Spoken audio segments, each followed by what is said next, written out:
Welcome back to Endurance Icons, where we talk to endurance athletes who are crushing it in the world of sports. We are Mark and Jess, hosts of Endurance Icons, and today we have Katie, ultra runner, and the recent second place finish at the Western States Endurance Run. Welcome, Katie. Thanks. Yeah, it's nice to meet you guys. Yes, absolutely. So, firstly, how's post-race recovery going? Um, I feel like it's a little different after every race. I would say it gets a little bit easier the longer I've been in the sport. Um, it's going okay. I'm taking it pretty conservatively, like pretty easy. And I did have a big travel back to France from the US. So the 9-hour time difference, honestly, I think was the biggest like hurdle to overcome getting back here. Just not having trouble sleeping and, being off on my eating schedule and all the things that come with transatlantic travel. I can imagine like running a race like Western States and then jumping on a plane. It's going to be hard to get enough food to eat to recover. And then, Yeah, yeah, and not being able to sleep would be very difficult. the swelling after the flight was quite intense. So I feel like my sleep is kind of balancing out just the last day or two. So that's nice. And do you wear compression socks on the flight home? Or how do you Yeah, deal with I the did. swelling? I was wearing compression socks on the flight home, but that can only I feel like that helps you when you're in a normal state, but I was like kind of in an extreme state. So Yeah, I would say. I always get an aisle seat and then just try to walk around as much as possible, but even then it's hard. Aisle is key, especially on a 9-hour flight. Yeah, Um, no, the flight was 11 hours, just oh, 9 time zones. Yeah. oh, okay. So even longer. Yeah. So where are you based out of for your training? So I live in the southern French Alps. So if anyone's ever been to Nice, I see some Ironman things in the background there. So maybe you know of Nice. But if you're in Nice and you put your back to the Mediterranean, the first like big mountains you see is where I live with my partner. And it's in the Mercantour National Park. So one of the few national parks in France, actually. So it's a pretty quiet part of the Alps that doesn't get a lot of the big tourist traffic from like international tourists. We certainly get like people coming from Nice and other French people who know the area, but not nearly as much on the radar as a place like Chamonix or like in the Northern Alps. And what made you choose this spot? Um, well, there's a guy who lives here. That's, I moved to Zurich in 2016 for a PhD. And after moving to Zurich, because I am American, I met my partner, Germain, who is French, and he was already living in this area. So I was always visiting here to visit him. And I really like the area too. It's not like I'm just here because he's here. I really love this area. It definitely makes it easier to live in such a remote part of a country where you don't speak the language fluently to like be with someone else who does. So that definitely eased the transition. But yeah, it's a really beautiful place. So I was happy to move here when I finished my PhD, and yeah, we really like it here. So I know you do some cycling. Have you been following, or are you going to try and chase down the Tour de France when it comes to the Alps? Yeah, I do. I've been doing less and less cycling actually as I'm able to run, as I can like up my run training. It's kind of like taken that priority. But yeah, actually this week, because I have been just trying to ease back into things, I have been enjoying just going out, just kind of an excuse to get outside really and do something that doesn't bang on my legs. But yeah, we follow the tour. So my partner Jamal used to be a cyclist, so he still knows some of the guys in the peloton. So we watch them, and then of course we're like fans of endurance sports too. We probably won't go. They don't come that close to here. They did come through Nice a few days, 2 years ago, I think. Mhm. Um, but yeah, we didn't go because you can see it better on TV. But Yeah, totally. Not too maybe one day. satisfying seeing them go by for 2 seconds and then that's it. Yeah, maybe in a climb. Yeah, that would be fun chasing them up one of those big climbs there. All right, before we get into this Western States recap, I thought it might be good for us to give our little listeners kind of a peek into your past. So maybe you could tell us a little bit about kind of your sporting path and kind of how you found ultra running. Yeah, I grew up in Maine, and I just grew up playing a lot of team sports, and also spent a lot of time hiking with my family, like mostly with my dad. So I have this, like, team sport background, super active growing up, and also really love the outdoors.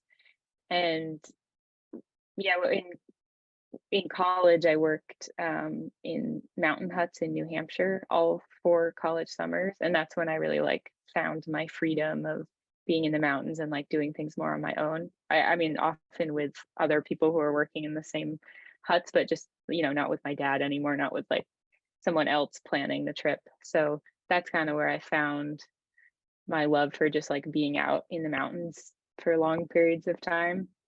And from there, I learned more about the fact that like kind of fast hiking was a sport.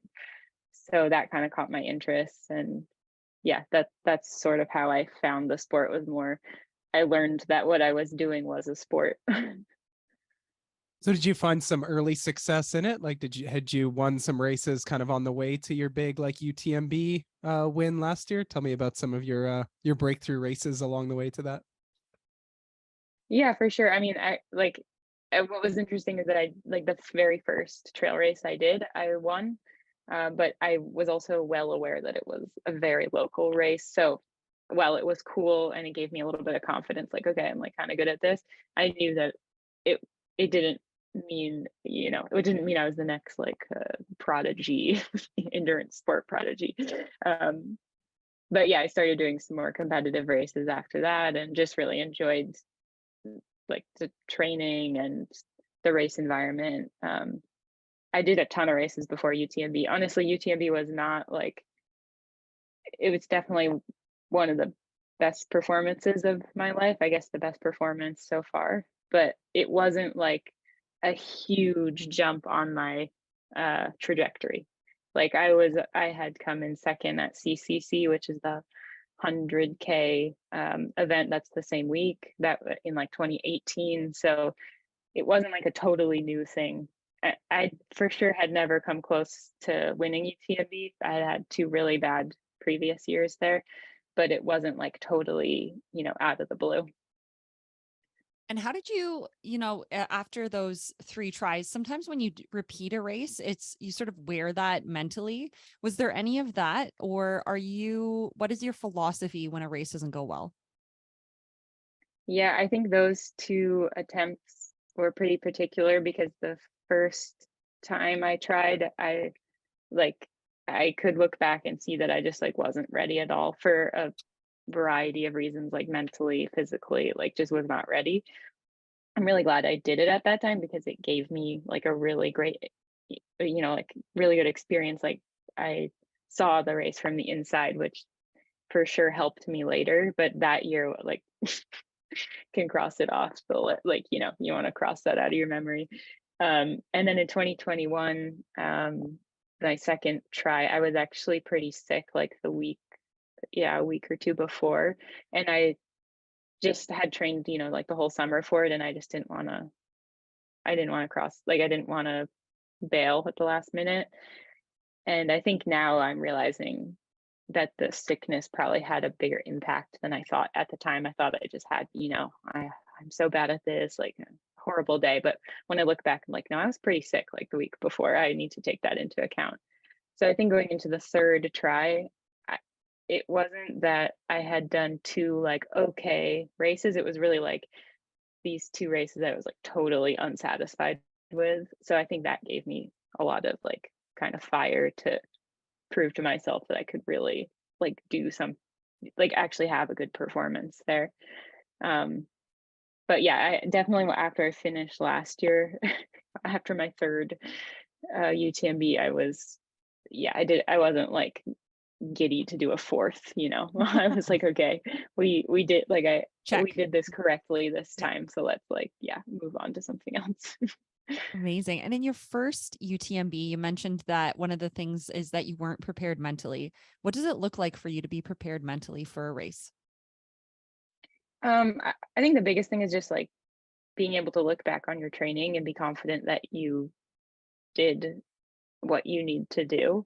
And at that time, I had not done 100, I had not done anything that long before, not a race that long before, and not a race with that much like hype around it, which is a huge component of just like your mental state when there's so much outside energy from other runners, from brands, from the press. And I think I was just like a little bit young in the sport and didn't understand how to manage all those things. And I didn't really know what I was getting myself into. I didn't know like what's it going to be like to run through the night and then have to keep running like the whole next day and start into the next night. Like I'd never done something like that before. And all those things I think I just was so unsure about what was going to happen. That's why I say I wasn't like mentally ready. Whereas now I can stand on a start line, and even if I don't know the race exactly, I know what that feeling is like when you get to that point in the race where it's really hard. And now I know, like, okay, that's going to happen. I'm going to feel like that. And then I have these past experiences that tell me I've been able to move beyond that.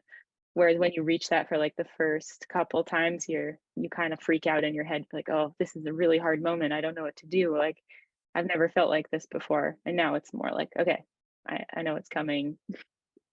I can face it when I get there. And you brought up like racing with hype, and you are racing some of the biggest ultra races in the world that are, make international headlines. What do you do to sort of wrap your head around mentally and prepare for that hype?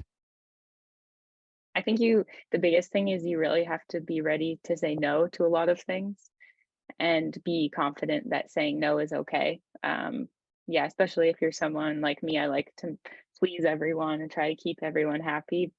But there's a point where, especially before a big race, you have to be like, okay, this is the week of the year. I can't be like the most friendly, nicest person ever. You just have to prioritize yourself. And I've gotten more comfortable with that. Of course, you can still be like a good person, but when someone asks for your time that maybe isn't the most productive use of your time, I'm more comfortable just being like, no, like, or, trying to divert it to another time and just being a little bit more protective of my like internal energy. No, that makes sense. And I would imagine that our listeners, they're all endurance lovers as well, that they've heard of Western States. But for anyone who hasn't, can you describe and tell us a little bit about it? Maybe like the elevation, the distance, where it's held, etc. Yeah, I hope you're okay with metric units Yeah. because that's what I do everything We're in. Canadian, so Yeah. yes. Yeah. Oh, okay. I guess I We missed love that it. you guys were I don't know what a Canadian. Okay, mile is. great. Me either. Yeah, so Western States is 100 miles, so 160K, 161K. And there's 5,000 meters of climbing, which uh, is sometimes touted as a lot. I guess it's more than zero, but compared to UTMB, it's half of the climbing of UTMB. So UTMB is 10,000 meters, and it runs close to Lake Tahoe, from Olympic Valley, which is next to Lake Tahoe, all the way to Auburn, California. So you kind of go through two pretty distinct environments. You go from like a high alpine environment, and then you end in these like dry, hot canyons. And it's notoriously pretty hot, although this year was on the what they call cooler side, still hot. But there's like snow in sections in the early part, isn't there? Yeah, there was snow. It depends on the year, but this year there was snow for the first like six, yeah, within the first like 25K, there was snow. And how did you qualify for this? So in order to qualify for Western States, you can either enter through the lottery, which I'm not sure like the statistics on that, but people wait quite a long time to get in through the lottery. But what most elite athletes do is try to qualify through what they call a golden ticket race, where they offer two tickets to the race. At a few select races throughout the year. So I actually got my ticket from UTMB last year. Amazing. And I would imagine there's with a race this length, and you mentioned that it's a bit different than UTMB. What did your training look like getting ready for this? And would you have changed anything in the way that you prepared? Yeah, my training for Western States was very different than UTMB. I mean, mostly as I described, the course is like way less steep and less technical. And that's really unlike where I live. Where I live is more like UTMB. So I had to, I mean, I say had to, I chose to go to the US 2 months before the race. And I was training in Flagstaff, Arizona, where there's a lot of, trails similar to the race course. And that allowed me to also be at a higher elevation because the race does kind of hang out at a reasonably high elevation at the beginning, at least. Yeah, and then I did a few like winter and spring races that would kind of challenge me to keep training on like flatter, faster terrain. So I did the Coastal Challenge in Costa Rica in February. And then I did Eco Trail Paris in March, which is an 80K kind of around the parks of Paris. So it's really fast, but it's like a pretty well-known race in France. So I was motivated to go for that. Yeah, so in general, like the training, like hours and intensity distributions are like similar, of course, because it's still like fitness, but then applying it to just different terrain. Amazing. And we had talked about your cycling at the beginning, and we also know that you do skimo. How does that fold into your training and preparation for any of this? Yeah, as I mentioned, I actually don't do as much cycling as I used to. I mean, I didn't even have a bike really with me. I really hadn't biked besides this week. I hadn't biked like since October, and now I kind of do it more just to like see friends because I don't have that. I don't know that many people who run around here. There's only like one other girl who runs in the valley, so it kind of allows me to socialize a little bit more. That's kind of what I use it for now. But skimo, yeah, where we live, we're at 1,500 meters in the Alps, so we ski from the door in the winter and can't really run. So that's basically what I do in the winter in a normal year. Is yeah, a lot of skimo, some skimo racing, but it's more races that I use as like I definitely care about them because I like racing, but it's less. I feel like there's less pressure about it because I'm just not as good at it, and I can be a bit more flexible around those. But I do really like skimo racing. It's good to have a sport like that where you can play. And I'm still laughing at the idea of in your local area and community that you're one of the only runners. So, I mean, you're the poster child of what they think a runner should be. So you're setting the bar high. Do you work with a coach at all? Yeah, my coach is Jason Coop. Okay. And how long have you worked with Jason? We started working together in the fall of 2021. So I guess like a year and a half now. And what about his coaching philosophy aligns with how you want to train and progress as an athlete? Yeah, I think it's exactly that.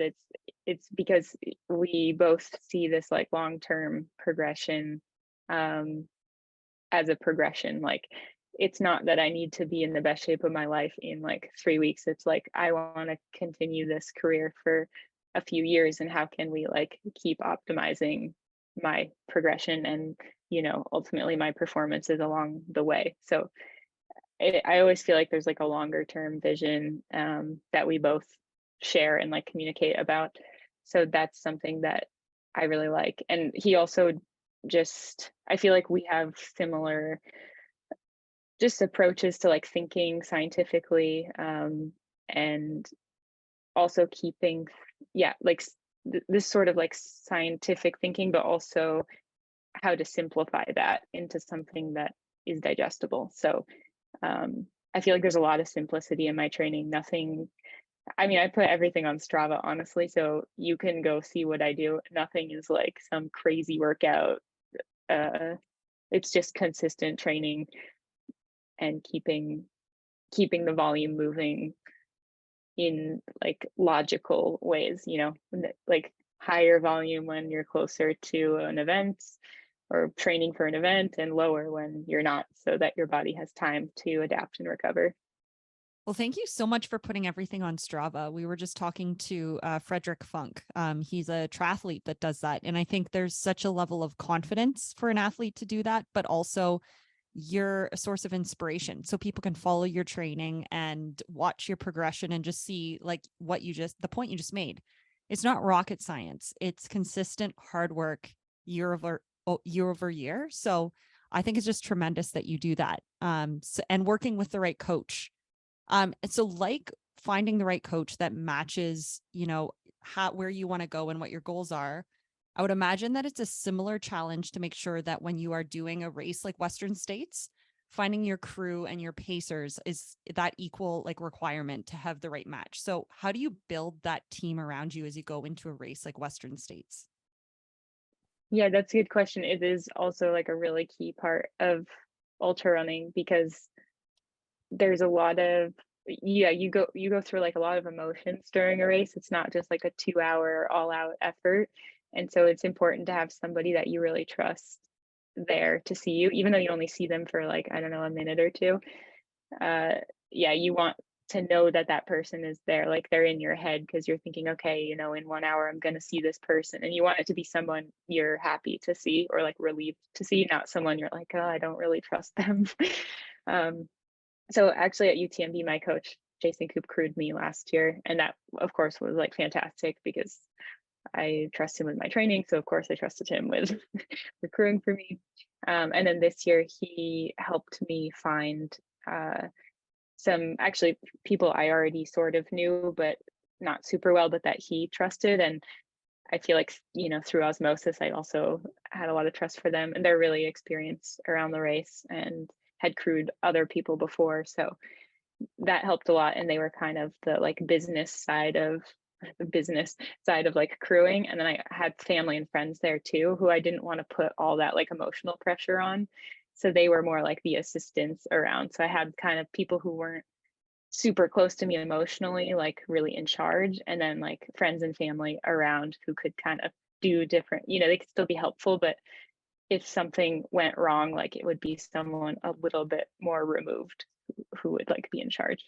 That's a great strategy. So was your family like your family and friends there when they see you like deep in that race? Are they starting to get like concerned about you if they don't fully understand the magnitude of what you're going through? I was worried they might because it was my family's first time at one of my races. Um, and so I was worried they would get concerned, but actually they were great, and like there was no problem, and they were like totally on it. And yeah, it was actually great to have them there. Well, yeah, I'm sure you had some dark moments, which we'll go over in the next bit. But man, even just seeing your like video of you like on that track, you looked like fresh and bounding down that track. I'm sure it probably felt like you were running through molasses at that point. But man, you looked good, looked smooth. Yeah, when you hit the track, I think there's like you get a different leg feeling. But if you had seen me like an hour before that, it wasn't the same. Yeah, like describe, like I have never ran that far in my entire life. What does it feel like in the back half of Western States? I Like mean, I physically. honestly I'd never run that far before either, because during a lot of the races in the Alps, like UTMB, you're doing a lot of hiking. And so just biomechanically, yeah, I'd never like run that far before. So it was new territory to me. And it's I feel like in ultras, it's always you think everything's going great until suddenly it's not. It's not like I never feel like it's a slow decline. It always feels like a really sudden moment. um, so yeah, in the back half, I mean, the back half actually overall is fine. It was just these like couple hours. I don't even know the mileage where it was, but like 3 or 4 hours from the finish when I kind of hit like a big low. Um, yeah, I think it's different for everyone. Like for me, it was more my stomach, but I know for other people it can kind of be their legs or something else that becomes complicated. How did you handle that? Especially because it was stomach. Yeah, I could feel my stomach having some issues. I had some GI stops, and I mean, I could see that one thing was that I could see that I was getting kind of dizzy, but then when I ran, I wasn't any more dizzy when I was running. So I was like, okay, I can either walk and be dizzy or run and be dizzy. So might as well run and be dizzy. So type A, I love And it. yeah. And then the other thing I did was you can have a pacer at Western States. So they can't, it's different than a mule, which they can't like carry any of your stuff. They're only there for like verbal moral support. And my my pacer is someone who's done the race before and who knows the race really well. And yeah, in that moment, luckily I could kind of just be like, hey, I can't eat anything. My stomach is really bad. Like, what should I do? Like, I just wanted someone else to like Mhm. with a clearer head to tell me what to do. And yeah, I think it's just nice to have, he didn't magically solve the problem, but it was just reassuring. He's like, okay, there's another aid station coming up and we can find a solution there. We'll find something you can eat. And even having someone tell you that, you know, in your head, okay, there's going to be a solution. Like in, I don't know, 20 minutes, there will be a solution. And that keeps you moving to that point. And when we got there, yeah, I found some stuff to eat and it helped and got me going again. Nice. So jumping back a little earlier into the race, tell me a little bit about the like early stages of running with Courtney during that part, because I know you guys had a pretty quick breakaway from the rest of the pack. Yeah, I honestly don't even know where we broke away. I mean, in the first climb, but I think it was pretty soon after the start, which surprised me because I thought it would just be like a huge pack of girls together. But yeah, I'm not usually someone who I don't like really cue off other people really. I just kind of pick my own pace. I think a lot of that's because I mostly train by myself, so I'm pretty confident in like choosing my own like effort. So yeah, I just went out at my effort. It happened to be the same speed at which Courtney was moving, so that made it convenient to stay together. And then we were chatting a little bit at the start, and it helped that we did stay together because it was a little bit hard to navigate in the snow at times, just like spotting the flags. And so we were kind of like, oh, there's a flag there, and navigating together. So yeah, it was nice to have some like a little bit of company at the beginning before she kicked it up a notch. So were you guys like chatting during this time over about anything, or are you guys just like focused on staying on course and nailing your fueling? What does that look like? No, we were chatting, yeah, from the start until for like I think she went ahead after like 3 hours, 3 or 4 hours.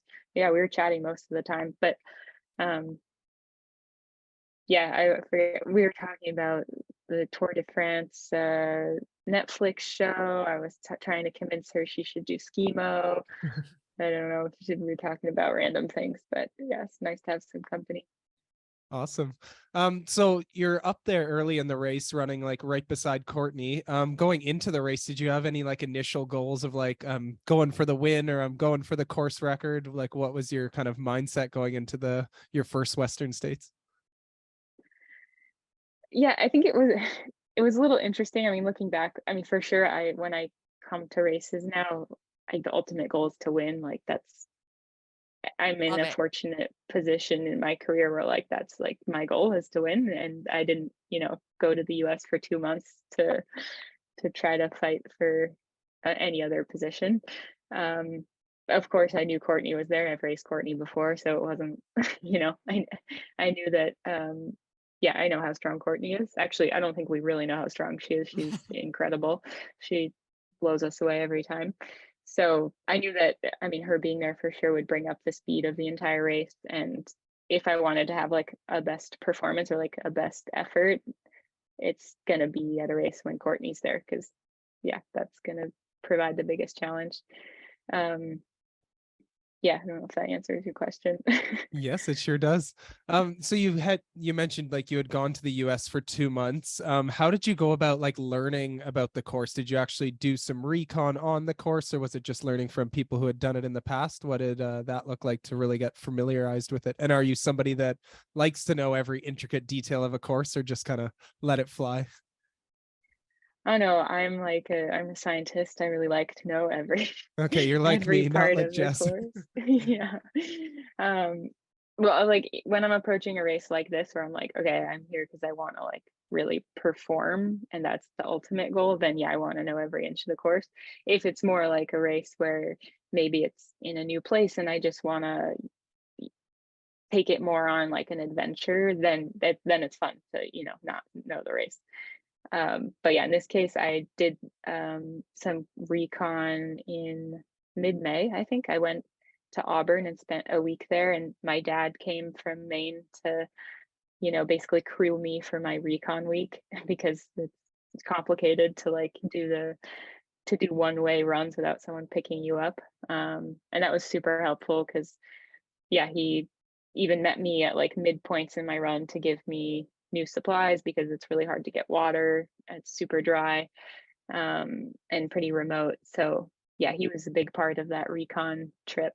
So I got to see all but the first 50K of the race because it was still super snowy. So the first 50K were a new thing. And from that recon, was there some things that like you were really glad that you saw there that were kind of like eye-opening that would have helped you in the race? Yeah, I think in my head, or at least the way it's like described in Europe, is that it's like this 100-mile race on a dirt road. And I think I'd kind of really gotten that in my head. And being on the course, the last 110K of the course, I saw that that's like not true at all. There's a few places where you're on a dirt road, but really not that much. Like it is a trail, like the trail is not technical, but it is a trail race. And so that prepared me a bit better mentally. I was like, okay, this is actually a trail race, a fast one, but it's not a dirt road the whole time.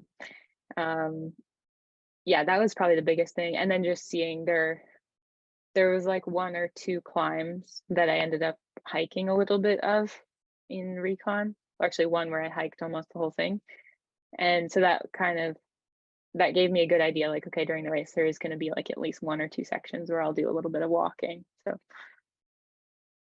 Nice. And jumping into your kind of fueling and like pacing strategy for this. So fueling wise, you talk like you were scientific. Did you have sort of like certain parameters around like goals you were trying to hit per hour, whether it was like fueling stuff, or was it more just like eat as much as you can in a day like that? Like what did your fueling kind of strategy look like? yeah, this is tough because it's unfortunately the one thing I haven't like really nailed um at any race. Actually, I would say races under like 8-10 hours, I'm fine. I do never second gels. And like for example at Eco Trail Paris, it was just over 6 hours. I just did never second gels the whole time, and it was great. But once you start passing that like 8-10 hour barrier, it becomes a whole new world. And yeah, I try, like, I mean, my goal is always to do something like 50 to 70 grams of carbs an hour, but honestly, like that's always the intention, and then it just kind of becomes what it is. I have an alarm on my watch every 30 minutes, so I like try to eat something every 30 minutes. And I was doing great at the beginning of the race. I was taking in a lot of like real food and then using the gels as like kind of alternating between gels and real food. Fortunately, at the US races, the aid stations are like incredible. They have like a whole buffet of like a huge variety of things. Whereas in Europe, it's usually just like cheese, crackers, sausage, chocolate. A charcuterie And board at each station. yeah, you're like, none of this looks great. Whereas like, Glass of wine. yeah, but some of these aid stations, they had like PB&J, they had like rice Nice. balls, quesadillas. So I was kind of grabbing things that looked good. I had a popsicle at an aid station. Ooh. And I was just kind of following, like, if I saw something on the table that looked really good, I would just take it because yeah. Um, but then yeah, later in the race, I just started having some GI issues, and I'm not sure entirely what, like, you know, if something caused it or if it's just the fact that your body is like, why are we running this far? I don't want to eat anymore, which I think is a normal reaction. So it's something that for sure is interesting because it's something I can still work on. But yeah, and everybody's different, so it's hard to ask for advice from other people. So yeah. When you have those dark moments, you mentioned that you train alone a lot. Is there any sort of like mantra or saying, or what motivates you when things get really hard?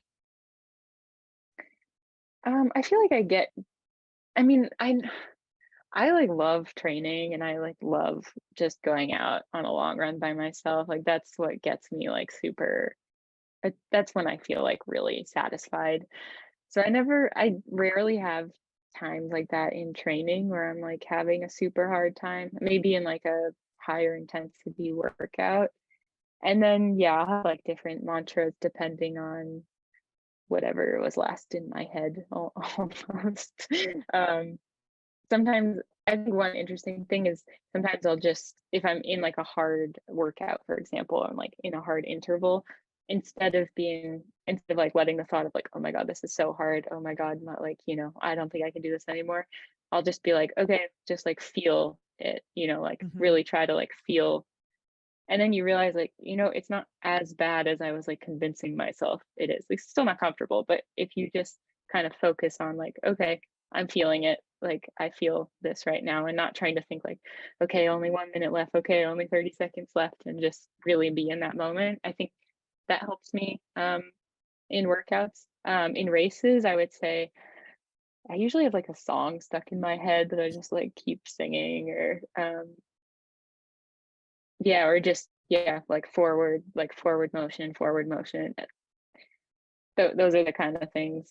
I never feel like I have to force those thoughts. Like I do feel like I can come back to kind of like um positive, calm thoughts pretty well in most situations.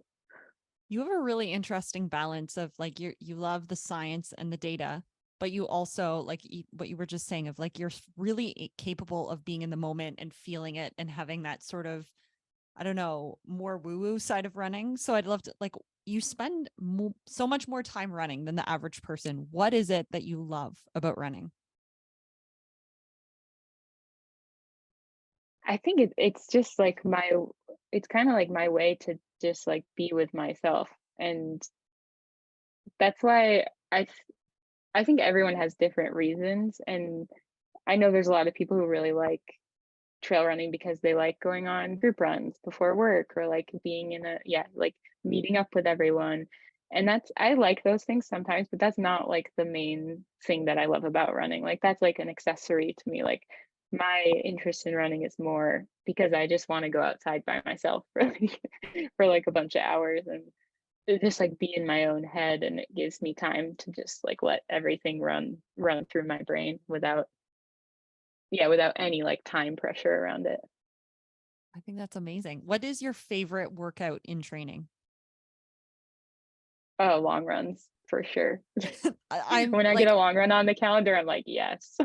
this is the most unsurprising answer you've given so far. Yeah. uh, is there anything that you did to celebrate um, Western states? Um, well, so I mean, my family was there, and actually, my sister got engaged like 2 weeks before the race, and so her partner came. She and her partner both were there at the race. So actually, like 2 days after the race, once I finally finished like all my media obligations and everything, then we finally had a chance to like celebrate her and her partner, which was like honestly more exciting because it's like, okay, fine, let's like not think about the race for like a few hours and just like focus on this other thing that happened. So I don't feel like there was like I honestly don't feel like I need to really like celebrate a race with like a specific thing. It's just I did what I wanted to do. I'm happy with everything. Come back home and like sit on the couch and watch the tour and yeah, get a pizza at the restaurant nearby. Like just get back to normal life. I can't think of any better way to spend time after a race. But speaking of which, what's next for 2023 for you? So the next like thing on the calendar is OCC, which is part of also the UTMB week. It's the 50K. And it's the day before UTMB. So that will be like my next race. I'm still like, I mean, I'm signed up for it. It's like pretty sure I'll do it, but I'm honestly still in like recovery mode and something could always change. So that's the next immediate plan. But like more certain is that my partner will be running UTMB again this year. So I'm excited to like be on the other side of the trail and be in support mode and cheering and yeah, watching him. I love that. Do you ever do training together with your partner? We used to do a lot together when I was more like visiting, and so then it just made sense, obviously. Now we kind of use it as our respective alone time because we are both professional athletes living in a tiny village in the middle of nowhere in France. So we spend all day together. So it's kind of our like break during the day. But if we both have like an easy run someday, we'll do an hour together, or if we're traveling, we'll start together and kind of help do out and backs. But we honestly ski more together than we run together just because like for safety it makes more sense, and yeah, matches up better. And so you've done some incredible things in your career so far. Is there any sort of milestones or bucket list items that you have left in your career? Anything you still want to accomplish? I mean, I'd really like to win Western States. That would be cool.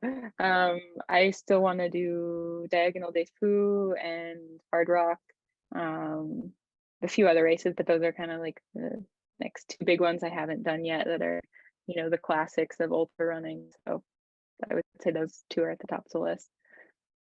Amazing. Well, we have no doubt that you'll be able to do those, and we'll be cheering on your success. And we brought you on because you're our endurance icon, but I'd love to know who's yours.